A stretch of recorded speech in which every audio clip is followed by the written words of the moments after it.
Hello, action takers. This is the Live Blissed Out podcast, and I'm your host, Marissa Houston, helping achieve bliss through awareness and action. Thanks for joining me. The information, opinions, and recommendations presented in this podcast are for general information only, and any reliance on the information provided in this podcast is done at your own risk. This podcast should not be considered professional advice. This is episode 18. Our topic is Intuitive Tarot, and my guest is Fran Gallaher with Really Flourish. Fran was an intuitive life coach and adjunct faculty for the program in intuition, the Kaiser Institute, for 8 years, and has spoken and presented for a variety of groups and businesses, including the Tennessee Hospital Association, Vizient Inc., formerly VHA, the Mayo Clinic, Banner Health, Innovative Connections Inc., and other leaders in healthcare and finance. Fran works at the intersection of intuition, spirituality, and the practical, guiding her clients towards their more authentic selves. To learn more about Fran and her services, visit her website at reallyflourish.com. Hello, Fran. Welcome to the show. Hi, Marissa. Thank you so much for having me. Oh, it's so great to have you. I'm looking forward to talking to you about this very unique subject called Intuitive Tarot. And I'd really like to learn more about exactly what it is. We all have intuition. Intuition is the aha moment. Tarot is, in general, lots of different cards that provide guidance and a focus for intuition.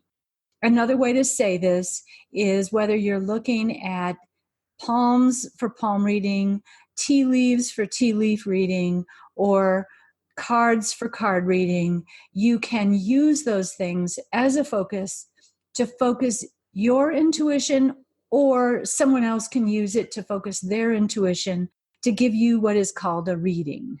In essence, it's a tool. There are different tools, and this is one of them. That's exactly it. Why would somebody be interested in having this type of reading?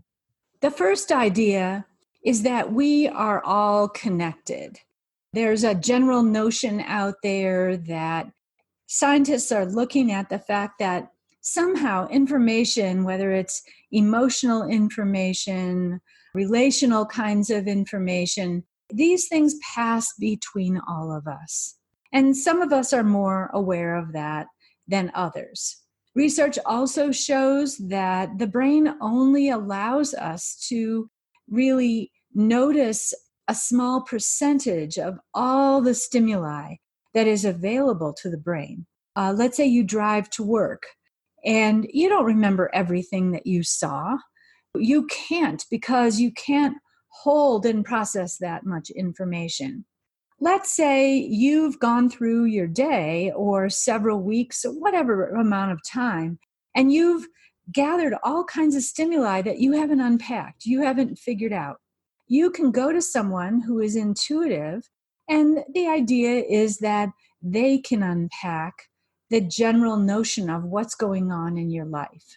The other thing is that we are both conscious and unconscious beings. Let's say you're sitting somewhere and suddenly someone throws a football at you. And you, Marissa, happen to be a college football player in the past. You might just reach out and grab the football player you might grab the football player also. I don't know. Yeah, you could grab either one. That's right. But you might reach out and grab the football with no conscious thought. Imagine all the things that are going on unconsciously. And just as dreams are a language of the unconscious, tarot cards, they are the language of the unconscious. Some decks use abstract images, some use more concrete images, and everything in between. And these images represent a common story of human experience. What we call that is archetypal language. An archetype is a common way that a human might show up in the world, a common situation for humans. Falling in love, becoming ill, getting rich, getting poor, good luck, bad luck, whatever it is. All those things are archetypal. And tarot cards can tell an archetypal story to someone who is adept at using them. Now, you can become adept at using them, or you can go to someone who is presumably more adept at using them. And the question about predicting the future kind of bothers me because we are constantly predicting the future. If you're driving along the interstate, face it, you're driving way too close behind the person in front of you unless you want 47 cars to pull in front of you. You are predicting that that person is not going to suddenly slam on the brakes. You're predicting the future. If you see a 16-year-old downing a bottle of Jack Daniels and then getting in an automobile, it doesn't take a tarot reader or a psychic or a scientist to predict that there could be a problem. We are constantly assessing what I'm going to refer to as probabilities and possibilities. Right now, it is possible that hippopotamus could fall on you, Marissa. I'm so sorry. However, it is not very probable. And the cards are going to indicate possibilities and probabilities. The best attitude, I think, about this is to have fun and be open. Now, you did mention people who are afraid of any kind of prediction. You know, the 16-year-old might be afraid of the prediction about what happens when you take a bottle of Jack Daniels and you mix that with driving. I really don't fully identify with that. I don't completely understand that. But I think if you're really afraid, then don't get a tarot reading. But if you can be open and have a little bit of fun, then go for it. To your point, you really explained it well. It's probability and possibility. And I think the terminology, if we look at it from that perspective, just makes a lot more sense in the examples that you shared. And I think people are just anxious because sometimes there's bliss in not knowing. Yeah. And I mean, that's the honest truth, right? I mean, a lot of us are like, do we want to know or do we not want to know? It's the question we always ask. Do I really want to know what might happen down the road with me, or would I rather just go with the flow and see where it takes me? So it's not so much a right or wrong. I think it really just boils down to a person's comfort level. And I like what you said. It applies to your personal choice and whether or not you're comfortable with it. So I wanted to ask you the difference between intuitive tarot versus regular tarot. I know that I've driven down the road many times and have seen signs that just say tarot reading. And I personally have no idea what to expect outside of the fact that I know it's some sort of deck of cards. And I don't know what's contained in it. I don't know what to expect in the process. Is there a difference between intuitive tarot and regular tarot, or are they one and the same? They're the same unless someone is a charlatan. And there are, of course, charlatans in every area. How do we choose somebody that we know is going to give us an authentic reading?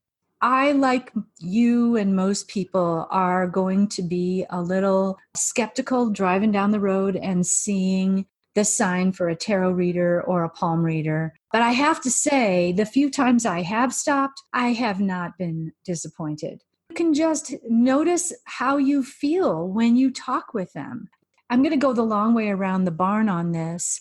The creator of Sherlock Holmes was Sir Arthur Conan Doyle, and he was part of a group of people who were exploring spiritual notions, and they were called the Theosophists, and they were studying various forms of spirituality. And so Sir Arthur Conan Doyle was the chair of the Theosophists. And one time I was in London, and I wanted to go to the Theosophical Society. And I walked in, and inside was a gigantic statue of Sir Arthur Conan Doyle sitting in a chair. And so I decided I was going to get a reading while I was there. My husband and I had recently moved to what had been my dream home. And this man told me he wasn't using cards. He was just using his intuition. But he told me all kinds of things. I thought he was wrong. I thought the whole thing was nuts, and I left. Well, he turned out to be right. He predicted that we would move in 6 months. He was right. We moved in 6 months. We weren't planning on it. I wished I had listened better to what he had said. So I just think that some of the cards, they will market themselves as games. And I don't love that, but I do like the idea that you can play with the notion. What if this person has something useful to say to you? Isn't that what you do normally in your life? Right. Being open-minded and just listening to other people's point of view. Exactly. So tarot cards come in all shapes, sizes, colors. What you might say is the classic deck is called the Rider-Waite Deck. Rider-Waite, Waite. I never thought that I could learn the Rider-Waite Deck. In fact, I hired a tutor and I went through this training, and when all was said and done, I learned absolutely nothing. And so I thought I was just unteachable when it came to tarot.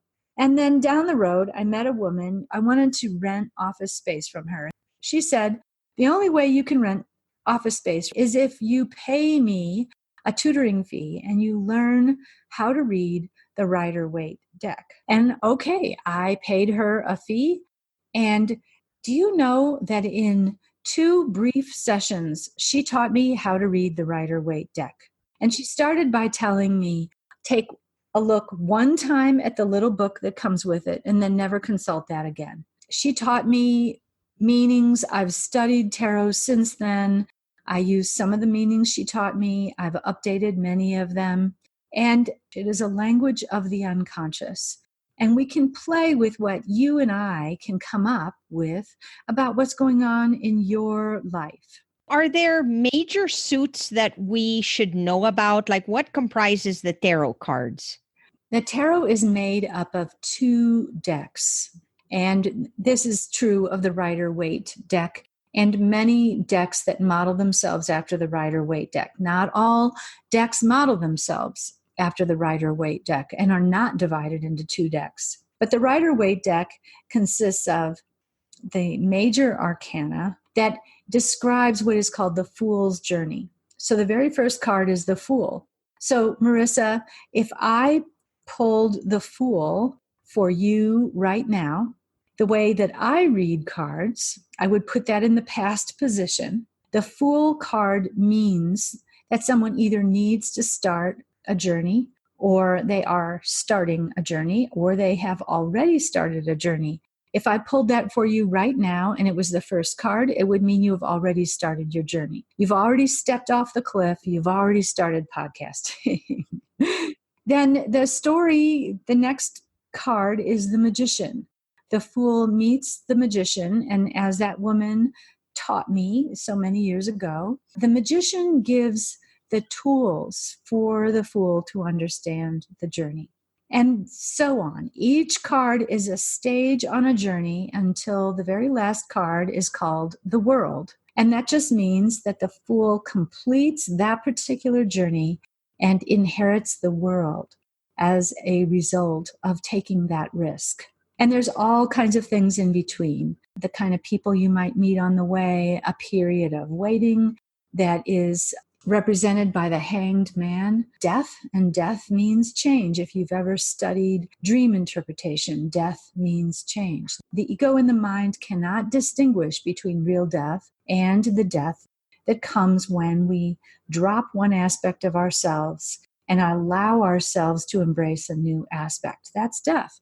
So the second deck in the Rider-Waite deck is called the Minor Arcana. And it is made of 4 suits, and it's very similar to our playing cards. And again, it's either predated by playing cards or is the precursor for playing cards.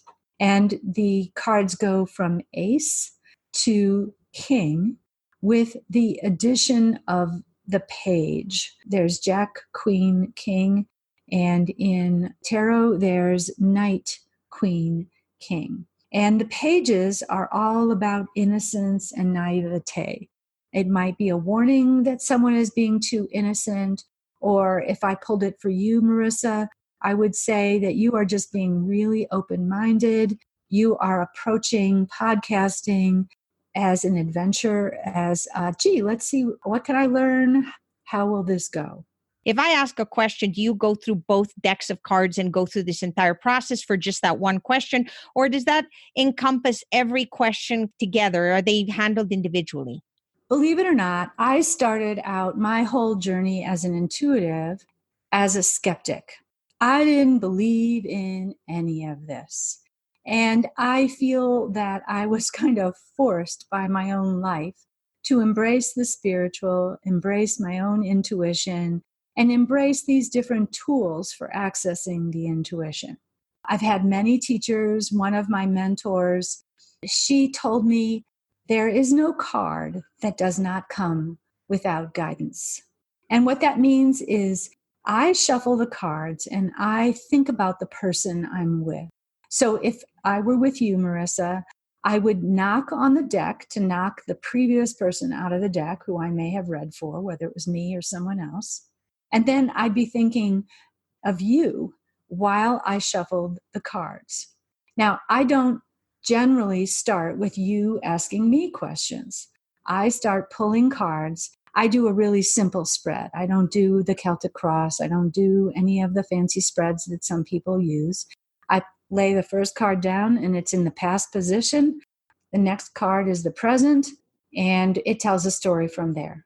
Each of the cards provides context for the card next to it, and as my one teacher said, each card comes with intuitive guidance that appears in my head.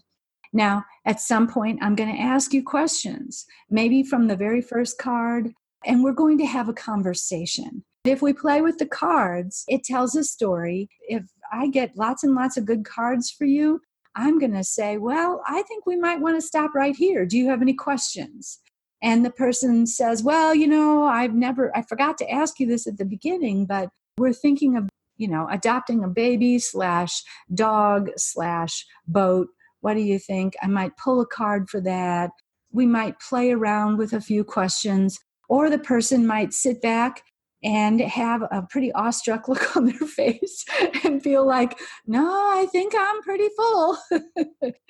So you're saying that you basically guide the reading. I do. And, their questions are going to factor into it.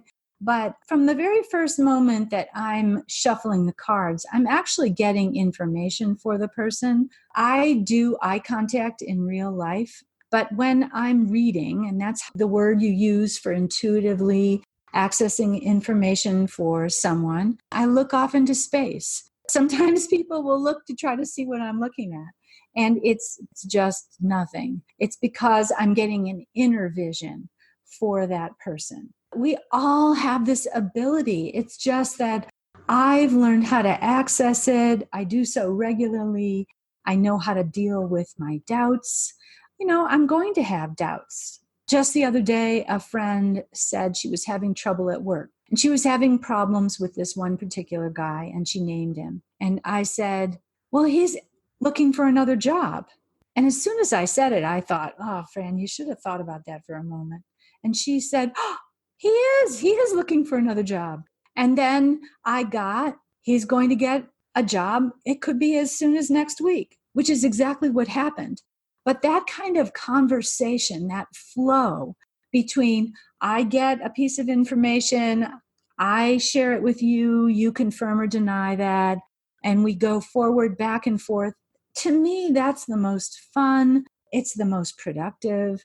Nobody's putting on the brakes saying, I don't believe you. What is the length of a typical reading? I'm sure it varies because, of course, you're dealing with different individuals. But generally speaking, are you looking at a half-hour session? Is it an hour? 20 minutes to 30 minutes can be very useful. Now, it depends. The reason I became a coach, one of the reasons, was because I don't want to tell you some bad result and leave it at that. I want to explain. So it depends on how much instruction you want, or if a person has done a certain amount of personal development and they pretty much understand cause and effect, then I can give you a reading in a shorter period of time. Does that make sense? Yes, I understand what you're saying. And it really clarifies it because, again, a lot of times we don't know where to go and we decide we want to do this. And then we go there and we have no idea what to expect. And that's why I'm really thrilled to be able to talk to you about it, because I get a better understanding of what this thing feels like for somebody to do. Yeah. And I personally want it to feel fun. I want it to feel authentic and be relevant for someone. And that's what I strive for. Yes. And therefore, Fran, how often do people typically do this? Is this a once a year thing that people seek out just to prepare for the new year? Is there a common theme where everybody likes to do it in January because they want to know what's going to happen the rest of the year or what to plan for? How often do you recommend people have this reading done? Well, that's a little bit hard to answer because my primary work is not with tarot. So if I work with somebody at a deeper level, I'm working with those unconscious desires, with what's really going on, because I want to assist people in living their fullest life. So some of those people, they might see me once a week, but I could not give them a card reading once a week. We'd both be more than likely bored. I would just say that you might get a feeling that you want to play and you want to learn and you want to experience the tarot. If you get yourself a deck, you might do what I do, which is started out with Doreen Virtue has come up with some Saints and Angels cards, which was a lot easier for me to deal with based on my Catholic upbringing. Not saying anything bad about those cards, but I was able finally to learn, as I said, the Rider-Waite Deck, which is a lot more complicated. There are several decks where the meaning of the card is printed on the front of the card. I used those for years. I like that a lot. I'm pretty literal. Yeah. I used to play with the cards all the time.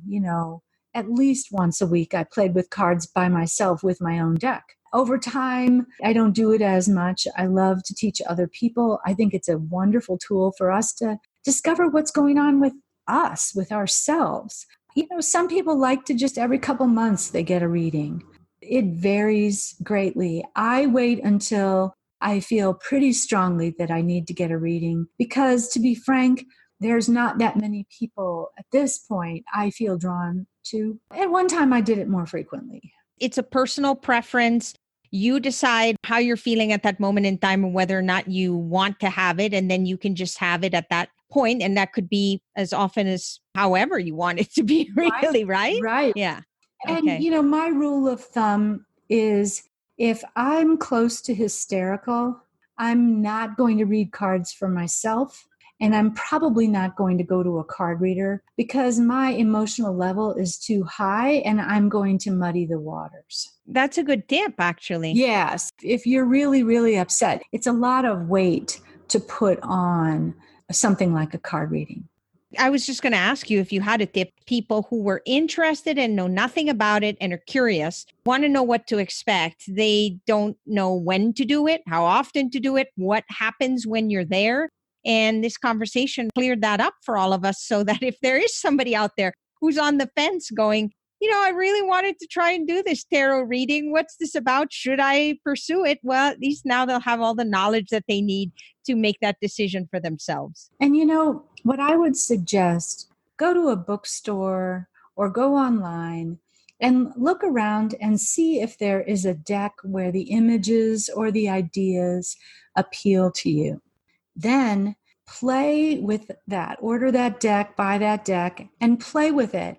And I would suggest that you do both. See a competent reader, someone who you feel comfortable with, who you feel like you could hand over a little bit of your own personal authority to them to tell you what's going on in your life. And then also take some time to play with a deck so you start getting a feel for what is really quite magical. It's like dream interpretation. I'm not going to go to somebody who has it in for me to interpret a dream. I don't really need whatever message they might have for me. To be able to just know that you're walking into the land of what is mysterious and unconscious. And do it. Why not? What is going on in our world? What we see is only a portion of what's really going on. A lot of us don't have a connection with that. We don't know what that's like. And so having the experience to see what that feels like and how that impacts you, if there's somebody out there who's going, yeah, that's something I've always been interested in, why not?